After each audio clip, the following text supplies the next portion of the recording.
Olá, colegas do meio acadêmico. Seguindo com a nossa série Academia, nós viemos agora nesse nosso quarto encontro. Nós estamos na nossa segunda fala, no nosso segundo episódio sobre processo penal.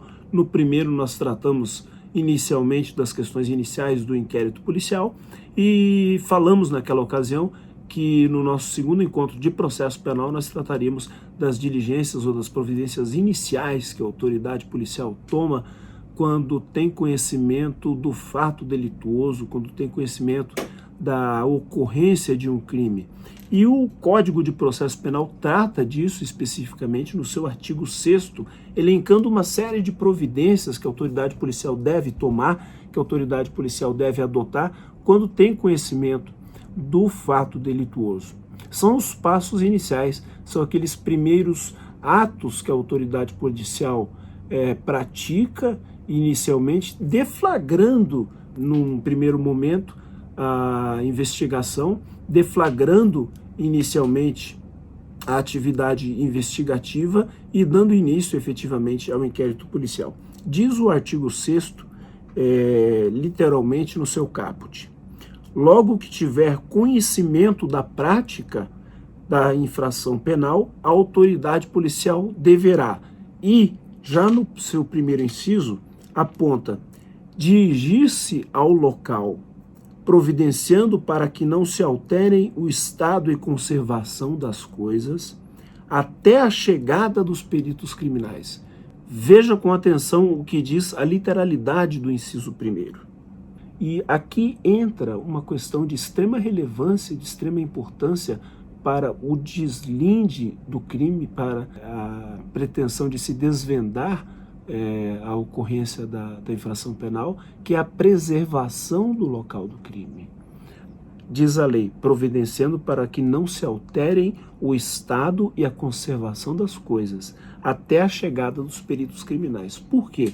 Porque são os peritos criminais que vão fazer o exame em local do crime, que vão detectar os vestígios que ali se encontram, que vão coletar objetos e coisas de forma adequada, que vão zelar pela cadeia de custódia das provas adequadamente, que vão coletar digitais. Os peritos papiloscopistas vão ali colher vestígios das impressões digitais, e para isso é necessário que o local esteja devidamente preservado, que pessoas não fiquem adentrando ao local e colocando ali o seu dedão, deixando digitais que aí não pertençam a pessoas que tenham participado efetivamente da cena do crime.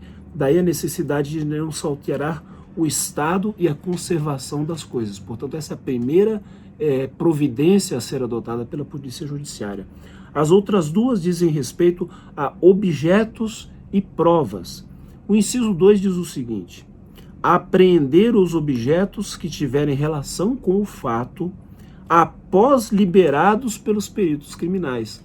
Observaram aqui a importância de uma preservação adequada do local do crime e a relevância do que diz a lei quando ela fala não se alterem o estado e a conservação das coisas até a chegada dos peritos criminais? Portanto, os peritos chegam, analisam todos os objetos e destacam: estes aqui eu vou levar para análises laboratoriais. Agora, estes aqui eu já analisei, já vou relacioná-los no laudo de exame de local, mas eles já estão à disposição da polícia. A Polícia Judiciária vem e apreende aqueles que julga que tem relação com o fato e importância para investigação criminal, e os apreende e os anexa ao inquérito policial.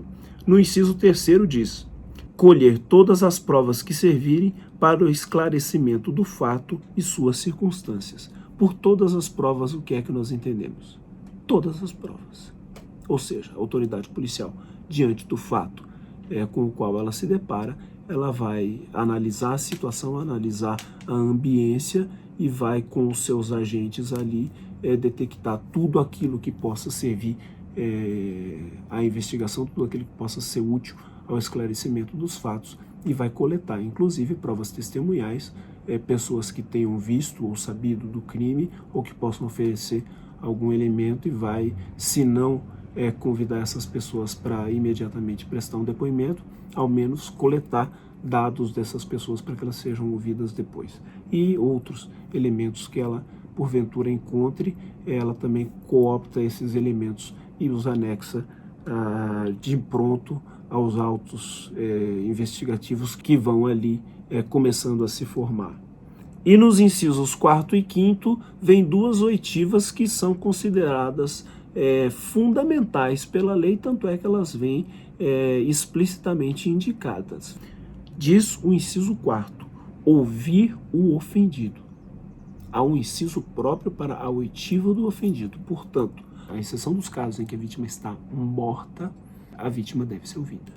No inciso seguinte, ouvir o indiciado, com observância no que for aplicável do disposto no capítulo 3 do título 7º deste livro, devendo o respectivo termo ser assinado por duas testemunhas que lhe tenham ouvido a leitura. Ou seja, o indiciado também deve ser ouvido, há uma determinação explícita para a oitiva dele, há um inciso exclusivo determinando a oitiva dele. Agora, no que toca a oitiva dele, há um porém. Ele tem o direito de se manter em silêncio e esse direito não pode ser usado contra ele. Os 3 demais incisos dizem respeito à coleta de informações sobre o indiciado. Diz o inciso 8º, ordenar a identificação do indiciado pelo processo datiloscópico, se possível, e fazer juntar aos autos sua folha de antecedentes. Já o inciso 9º diz: averiguar a vida pregressa do indiciado sob o ponto de vista individual, familiar e social, sua condição econômica, sua atitude e estado de ânimo antes e depois do crime e durante ele, e quaisquer outros elementos que contribuírem para a apreciação do seu temperamento e caráter. E, por fim, diz o inciso 10º, colher informações sobre a existência de filhos, respectivas idades e se possuem alguma deficiência, e o nome e o contato de eventual responsável pelos cuidados dos filhos, indicado pela pessoa presa. Aqui entra em cena um elemento que é muito conhecido de quem trabalha na lide forense criminal e lida cotidianamente com os inquéritos policiais, que é o pregressamento do indiciado. No pregressamento do indiciado, isso é um formulário padronizado e bastante completo que a polícia utiliza, constam informações sobre a vida pessoal do indiciado, da pessoa que é apontada como praticante da infração penal, que diz respeito exatamente sobre o seu histórico de vida, sobre o seu histórico familiar, sobre quem ela sustenta, quanto ela ganha, se ela possui enfermidades mentais, sobre qual era o seu estado anímico durante a prática do crime, sobre se ela estava arrependida e tudo mais. Todas essas perguntas denotando essas circunstâncias de ordem subjetiva, de ordem histórico-familiar, que constam aqui